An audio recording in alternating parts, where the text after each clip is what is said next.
Hello, welcome to Unicorn Princess Tarot. So, yeah, ito yung reading natin for fire sign,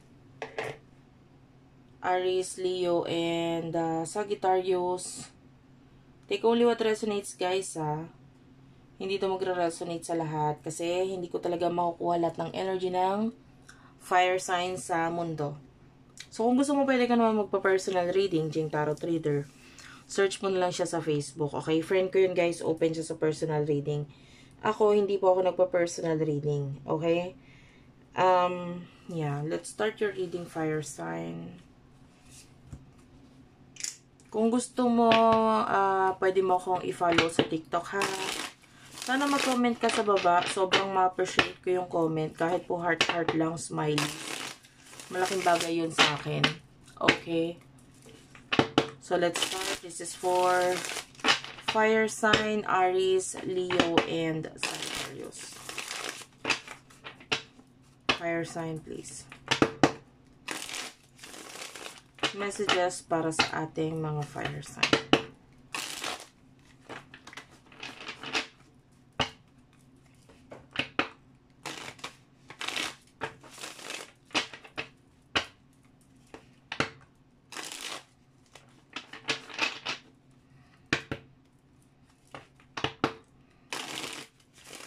Okay, thank you, Spirit guys. Angel guys, para sa mga fire sign.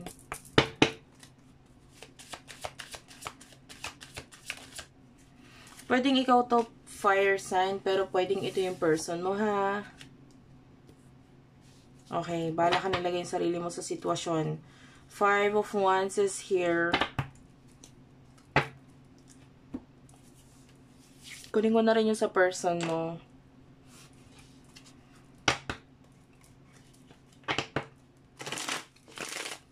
For fire sign, please. Fire sign, please. Aries, Leo, Sagittarius.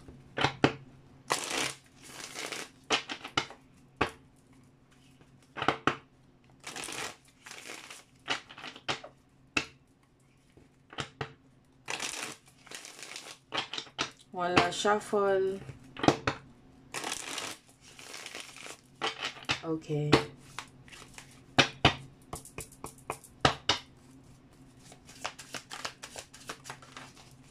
Okay, fire sign. 4 of Wands. The Chariot. 8 of Cups is at the bottom of the deck. Oh. Fire sign. I feel like ang ginagawa mo ngayon, the energy is you're focusing on yourself. May mga bagay kang dinedevelop sa sarili mo ngayon, talents, etc.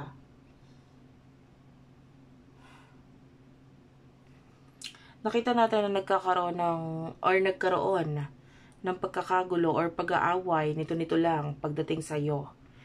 Pero mas pinairal mo yung patience mo, pagdating dito sa bagay na ito. You are a fire sign. Mainit talaga yung energy mo, pero mas in-acknowledge or mas inisip mo na lang yung mas ikabubuti ng lahat. Diba? So, might be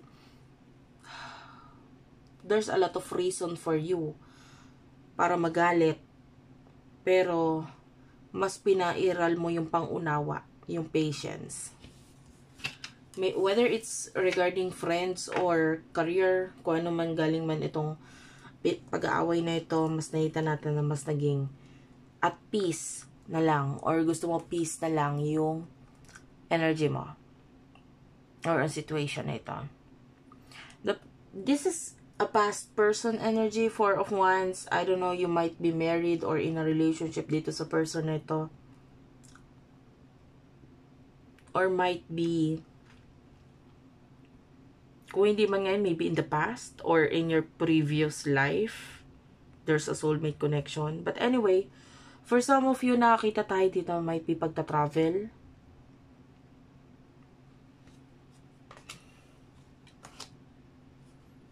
I feel like ito yung nagdulot ng lungkot.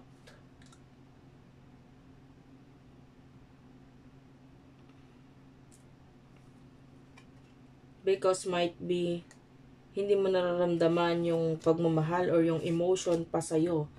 Itong person na ito, you don't see yourself na maganda or pogi or what. Maybe more on physical, pakiramdam mo wala ng attraction na nararamdaman itong person na ito because might be doon sa paglayo or sa pag-alis na yon. So, I can see distance sa inyo. You feel like hindi na siya attracted sa'yo. Tell me more about the emotions here. For fire sign, please.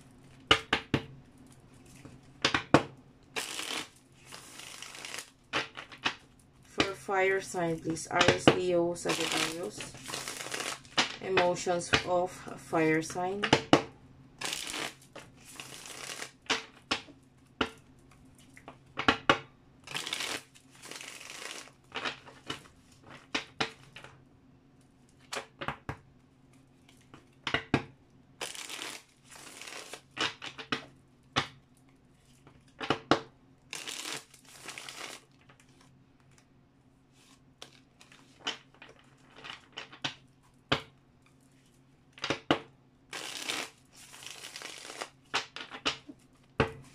Okay, thank you Spirit guys, angel guides. The stars here.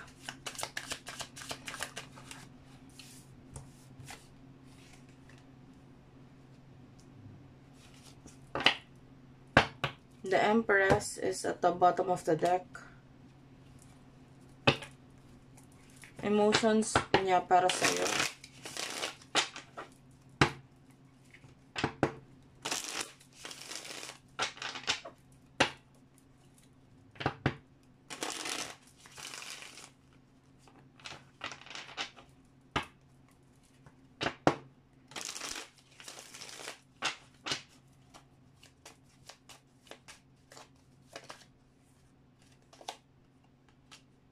Ten of Pentacles,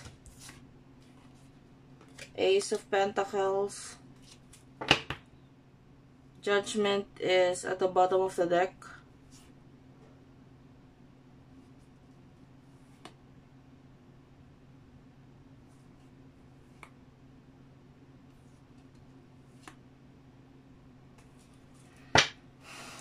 Okay. I feel like yung iba sa inyo, ito, magkaibang energy ha. Yung iba sa inyo, nagfo-focus ka ngayon sa self-love. Like, mas mahal mo yung sarili mo ngayon. Maaaring, you're focusing sa iyong pangarap, dreams, ganyan. And, so kaya ka nagfo-focus might be sa pera, sa money, because you want to reach your dreams. Yung iba naman sa inyo might be, you really do like this person. Gusto mo talaga siya. So, parang gagawin mo lahat, nag-iipon ka para sa kanya. Itong person na ito sees you as an opportunity. Feeling niya marami or malayo ang mararating niya dahil sa'yo.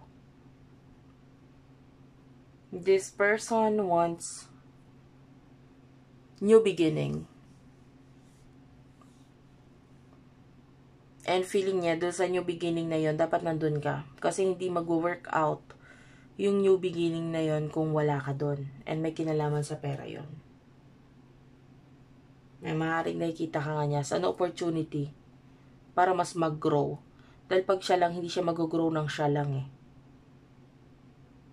You know? Alam niya kung paano ka mag-work. Paano ka gumalaw, paano ka kumilos. And nakikita niya na kailangan niya yung mga ganong abilidad, qualities, para ma-achieve niya yung talagang pangarap niya.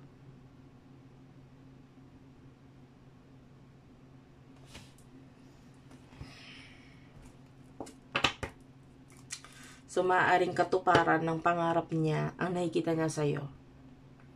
matutupad yung mga pangarap niya, yung mga gusto niya sa buhay, basta nandiyan ka.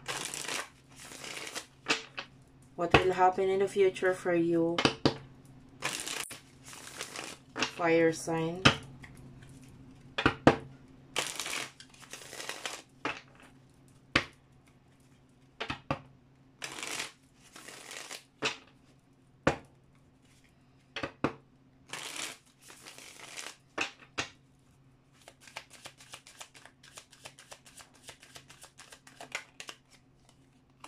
Six of Swords is here.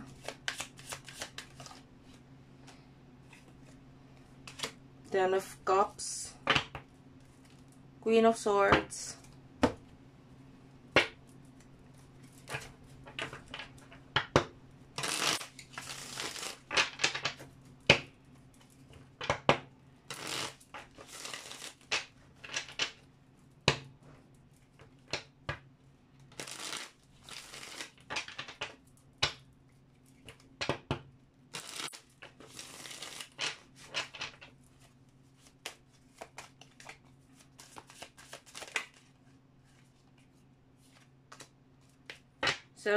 Seven of Pentacles, the Magician, and the King of Cups. So, in the future,